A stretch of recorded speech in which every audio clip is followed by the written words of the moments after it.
அதாவது அனைத்து கட்சி கூட்டத்தை கூட்ட என்ன பயம்னு கேட்கிறார். 3 வருடங்களாக யாரை பார்த்தும் பயப்படாத எங்களுடைய தலைவர் இதுவரை எந்த பயமும் யாரை பார்த்தும் எந்த விதத்திலும் பயந்தது கிடையாது. தமிழக உரிமைக்காக முக்கியமான பிரச்சனை சார்பாக நாளை முதலமைச்சர் அனைத்து எம்பிக்கள் கூட்டத்தை கூட்டியிருக்கிறார். அமைச்சர் அவர்கள், மாண்புமிகு பேரவைத் தலைவர் அவர்களே, மாண்புமிகு எதிர்க்கட்சி தலைவர் மற்றும் மற்ற உறுப்பினர்கள் அனைவரும் பேசும் பொழுது அனைத்து கட்சி கூட்டத்தை கூட்ட வேண்டும் என்று கேட்டுக்கொண்டார். அதாவது இந்த சபையிலே ஒருமனதாக எல்லோரும் சேர்ந்து அனைவரும் சேர்ந்து கருத்தாக உட்காருங்க. அவர் பேசி முடிக்கட்டும். இல்ல, நான் பேசி முடிச்சுக்கிறேன். உட்காருங்க. மாண்புமிகு பேரவைத் தலைவர் அவர்களே, உட்காருங்க. இல்ல, முடிச்சுக்கிறேன். உட்காருங்க. மாண்புமிகு பேரவைத் தலைவர் அவர்களே, உட்காருங்க.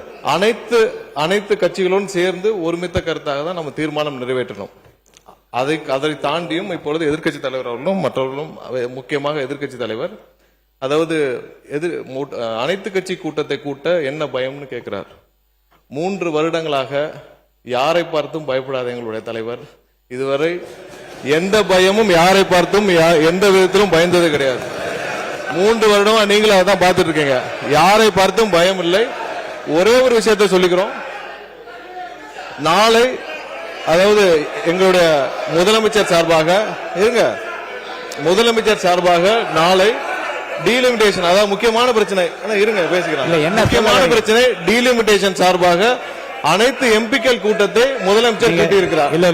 அனைத்து எம்பிக்கள் பிரச்சனை குறித்து நாளை டீலிமிட்டேஷன் சார்பாக, தமிழக உரிமைக்காக முக்கியமான பிரச்சனை சார்பாக நாளை முதலமைச்சர் அனைத்து எம்பிக்கள் கூட்டத்தை கூட்டியிருக்கிறார்.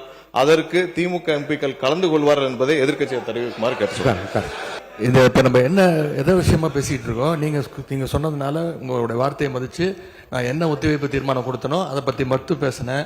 ஏன் தண்ணி வரல, எப்ப தண்ணி வரணும்னு கேட்கிறேன். அனைத்து கட்சி கூட்டத்தை எப்ப கூட்டுவேன்னு கேட்கிறேன். பயிர்க்கடன் தள்ளுபடி எப்ப பண்ணுவீங்கன்னு கேட்கிறேன்.